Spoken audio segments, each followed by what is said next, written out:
皆さんこんにちは。元気ですか？中級の日本語チャンネルです。このチャンネルでは JLPT の N2 または N3 レベルの文法を解説しています。よかったらチャンネル登録よろしくお願いします。はい。今日は何かが進んでいるという時に使う言葉、何々つつあるを勉強しようと思います。これは何々ているによく似ていますけど、何が違うんでしょうか？その違いも説明していますので、最後まで動画を見てくださいね。それじゃあどうぞ。はい、つつある。意味は何々の変化が進んでいる、または何々ているという意味ですね。この変化が進んでいるという意味なんですね。はい。じゃあいろんな国の言葉で書かれています。いいですか？はい。じゃあ接続の仕方です。動詞のマス形プラスつつある。動詞のマス形プラスつつある。例えば、増えるは増えつつある。増えつつある。変わるは変わりつつある。変わりつつある。なくなるはなくなりつつある。なくなりつつあるです。はい。じゃあ例を見ていきましょう。はい、これを見てください。これは日本ですね。そしてこれは台風です。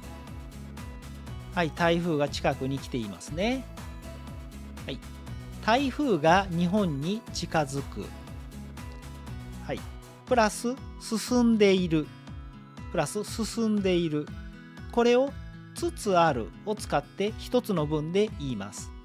台風が日本に近づきつつある。台風が日本に近づきつつある。このように言うことができます。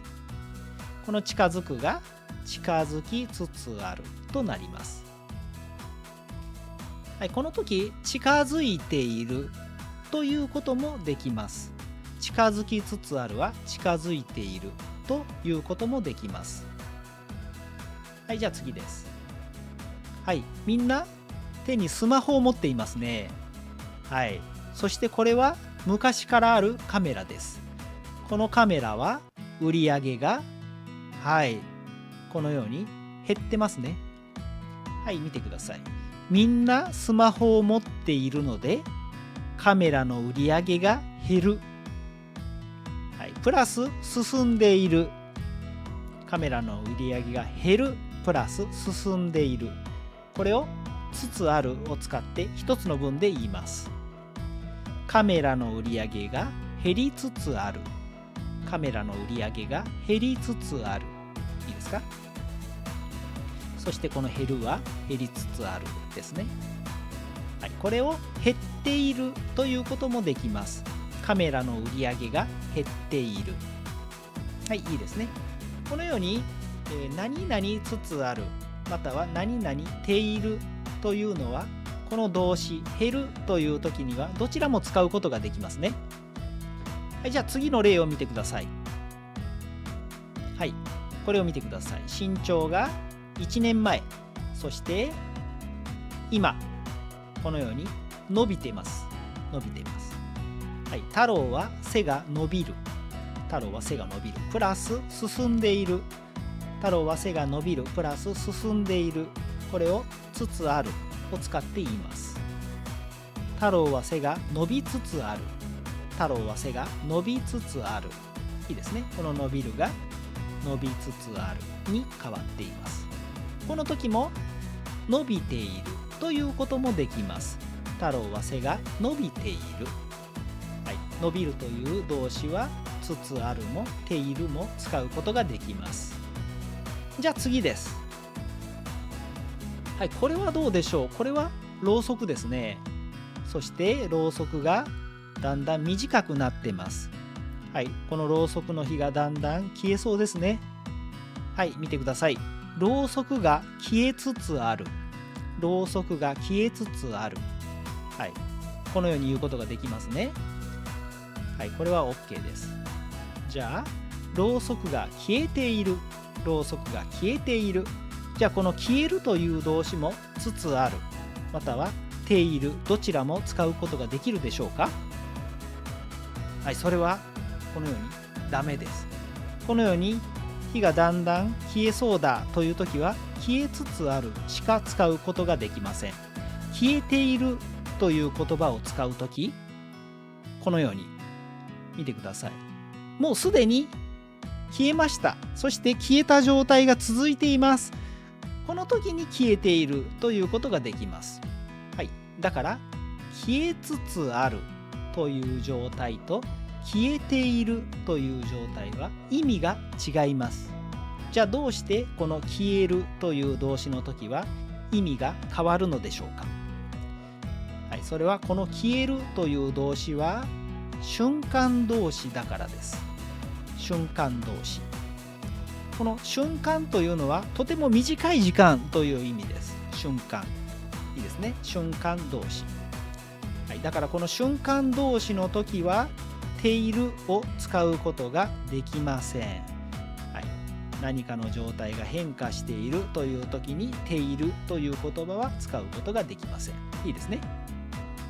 じゃあ次です。はい、これを見てください。これはだんだん花が開いているみたいですね。はい。じゃあ花が咲きつつある。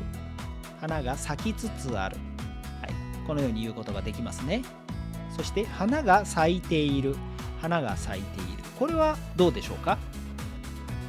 はい。この咲きつつあるというのは花がだんだん開いてきているという意味ですね。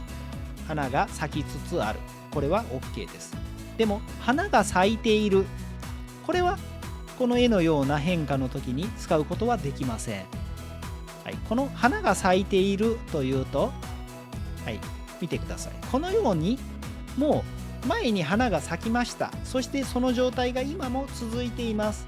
そのような時に花が咲いているということができます。いいですね。この咲くという動詞もこれも瞬間動詞です。いいですね。さっきの消すと同じですね。はい。だからこのているという言葉を使うと意味が変わってしまいますから、このような状態の時は使うことができません。はい。じゃあこの瞬間動詞は他にも死ぬ、決まる、見つかる、始まる、終わるなどがあります。死につつあるというと、もうすぐ死にそうだという時ですね。そして決まりつつあるというのはもうすぐ何かが決まりそうですという時ですね。そして見つかりつつあるというのも、もうすぐ何かが見つかりそうだという時です。始まりつつも何かが始まりそう。はい、終わりつつあるももうすぐ何かが終わりそうだという時に使います。はい、このているを使って死んでいるというとそれは前に死にましたという意味ですね。決まっているも前に決まりましたという意味です。見つかっているも前に見つかりました。始まっているもそうですね。前に始まりました。終わっているもそうですね。前に終わりましたという意味になります。はい、これが瞬間動詞ですね。はい、じゃあ次を見てください。じゃあこれはどうでしょうか？歩いてますね。歩いています。はい、じゃあ歩いている。これはいいですね。歩いている。じゃあこの歩きつつある。これはどうでしょうか？この歩いているは OK。でも歩きつつあるはダメです。どうしてダメでしょうか？はい。このつつがあるを使うときは何かが変化しているときです。この歩くという動作はずっと同じ動作が続いていますから、このつつあるを使うことができません。じゃあもしこの歩きつつあるを使うと次のような時は OK です。はい。はい、見てください。赤ちゃんが歩けませんでした。でもだんだん歩けるようになってきています。この時この赤ちゃんが歩きつつある。これは OK です。歩きつつある。はい、だから歩いているはこの状態。歩きつつあるはこの赤ちゃんのような状態と意味が違ってきます。意味が変わってきます。いいですね。はい。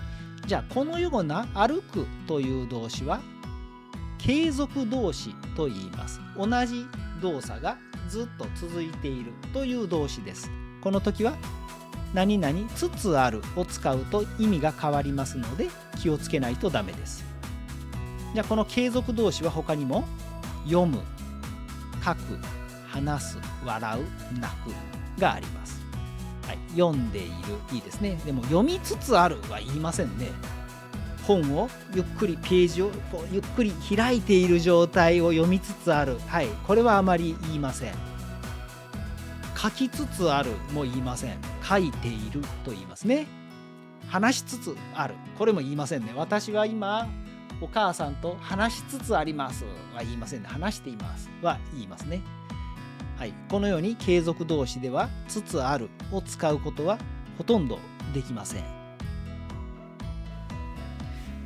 はい、いかがでしたか？今日は何かが進んでいるという時に使う言葉、何々つつあるを勉強しました。何々ているとの違いも分かりましたか？はい、よかったら使ってみてくださいね。それじゃあまた。この動画が良かったらグッドボタン、チャンネル登録をよろしくお願いします。また何か日本語でわからないことがありましたらコメント欄からお知らせください。それじゃあまた。